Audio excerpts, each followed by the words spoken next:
Bonjour, bonjour, on se retrouve dans un nouvel épisode de Mon Jardin Nature. Si vous vous êtes déjà promené en forêt, vous avez pu observer de grands tas d'aiguilles de pin. Il s'agit de fourmilières.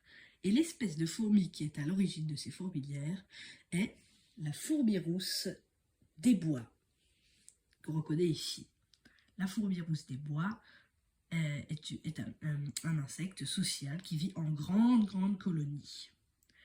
La partie qu'on aperçoit parfois en forêt, donc les gros tas d'aiguilles, comme je l'ai dit là, ces fourmilières, ce n'est que la partie immergée de l'iceberg. En vérité,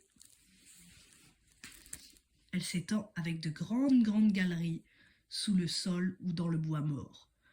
Ce n'est que la partie supérieure de la fourmilière qu'on aperçoit.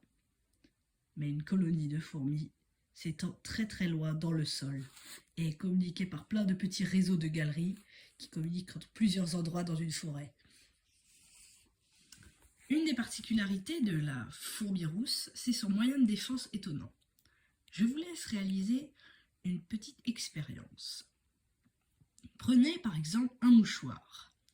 Approchez-vous et tendez le mouchoir au-dessus des fourmis, au-dessus d'une fourmilière comme ceci.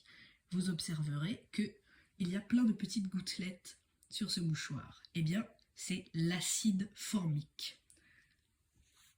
En fait, dans l'abdomen de ces fourmis, il y a une véritable petite chambre de mélange de produits qui se fait. Lorsqu'elles se sentent menacées, elles tirent un jet d'acide formique. Voilà. On peut voir ici la petite chambre de mélange des produits. Les fourmis rousses sont omnivores, elles mangent des insectes, le miel à des pucerons, mais aussi parfois de la sève, des graines ou bien des champignons. Il leur arrive également quelquefois de nettoyer des cadavres. Ici, une fourmi rousse transporte la carcasse d'un scarabée pour nourrir sa colonie.